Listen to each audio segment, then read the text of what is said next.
The International Convention on the Elimination of All Forms of Discrimination is the principal global instrument to prevent and combat the manifestations of racial discrimination. It is important to note that the definition of racial discrimination in Article 1 includes discrimination based on ethnic and national background, not only on race and color. Also, ethnical, national background is included and descent as well.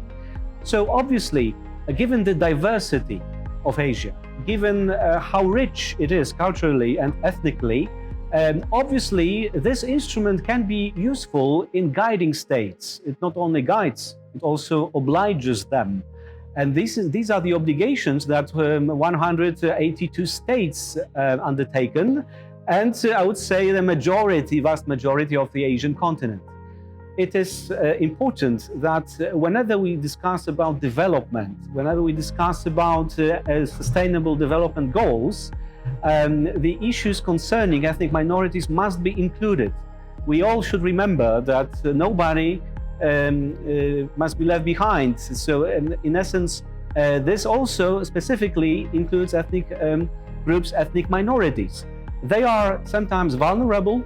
They are most of the time underrepresented, underprivileged, and we recall states within the competence as the Committee on the Elimination of Racial Discrimination. We recall states that no one shall be left behind is addressed also at the groups that might be vulnerable, such as ethnic and national groups and minorities.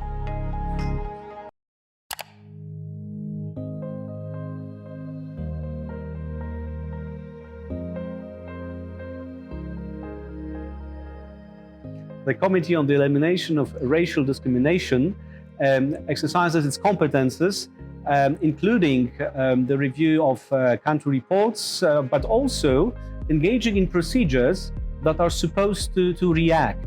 When we consider state reports, we obviously pay attention to all the information available, what we hear from civil society organizations, what we hear from other sources, and if we ourselves, if we notice that there is a problem, an issue concerning ethnic groups and minorities, indigenous population, then we ourselves also include it to our concluding observations. But there are also other instruments. Some states accepted our competence under Article 14 to let individuals or groups submit individual complaints. Well, not every state accepted. And there is another instrument I want to mention. We have also developed what we call early warning and urgent action procedure.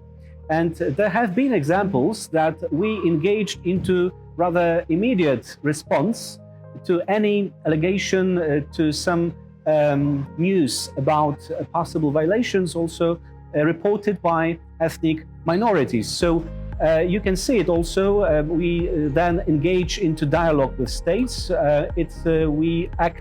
We consider these cases as a matter of priority, because preventing violations is always better than responding to them. And also, certain issues require immediate response. So, state reporting, individual complaints, and the early warning and urgent action are the tools that we have also to support those belonging to ethnic minorities.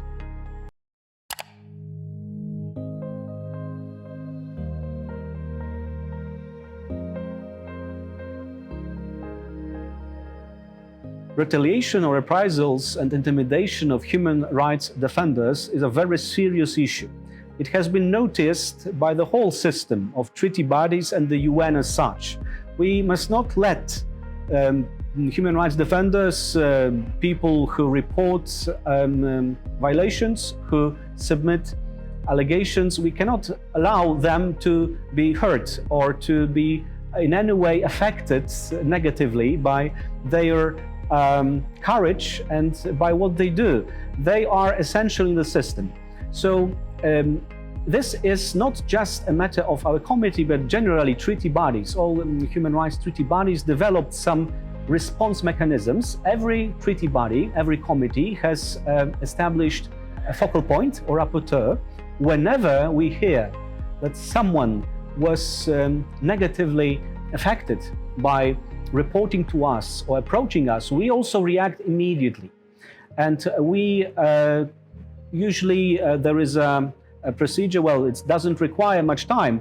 We just react and we address the government concerned with questions, with sometimes some protests, and we demand action. Not very recently, there was an example when a person reporting some allegations was, for instance, subject to a slur campaign in social media, which was in a way tolerated by the state. So especially in all cases, we react immediately. There are also San Jose guidelines about it from 2015, and this is an issue that really we consider it always very seriously.